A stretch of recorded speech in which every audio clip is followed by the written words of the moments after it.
New Englanders have a special relationship with the ocean. From the fishermen in Gloucester to the tourist industry down the Cape, much of the region is reliant on the ocean for its livelihood. But two new reports paint a bleak picture of the toll humans are taking on the sea and how that could come back to haunt us. Joining us, as she does every week, is WGBH News science editor Heather Goldstone. Welcome, Heather. So this new report just came out about oceans on top of this really frightening report about climate change. So we learned that our coastal communities are going to be gone. They're going to disappear because of climate change. And now we learned that not only are they going to be underwater, but it's going to be under polluted water. That's one way of putting it. Yeah, these two reports that have come out in the past month or so, one of them was an international panel of scientists who, starting last year, started putting out these State of the Ocean reports. So this is the second annual State of the Ocean reports.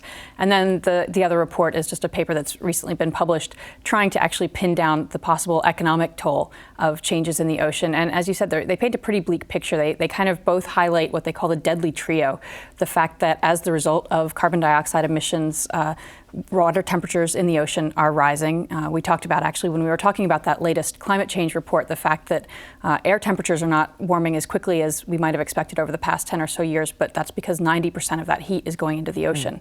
The carbon dioxide is also going directly into the ocean, and that is causing chemical changes, making the ocean more acidic. That has severe repercussions for anything that tries to make a calcium scale or skeleton or shell.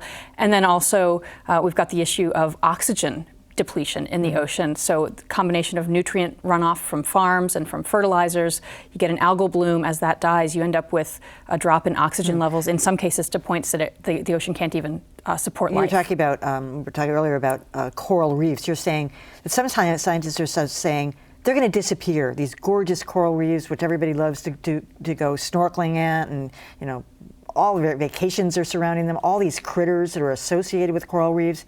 There are going to be a million critters that disappear along with the coral reefs. Yeah, absolutely. I think that was one of the most striking things about the State of the Ocean report. The lead author of the report it just takes it for granted, essentially, that within 80, 85 years or so, we're basically not going to have coral reefs. He almost takes that for granted. They're so susceptible to the increasing temperatures, to the changes in acidity, to the decreasing oxygen levels, that they're going to be one of the first ones to go. We're already seeing impacts on coral reefs, and because they support millions of species, we're likely to see those go as well. And that in and of itself would constitute what scientists call a mass extinction event.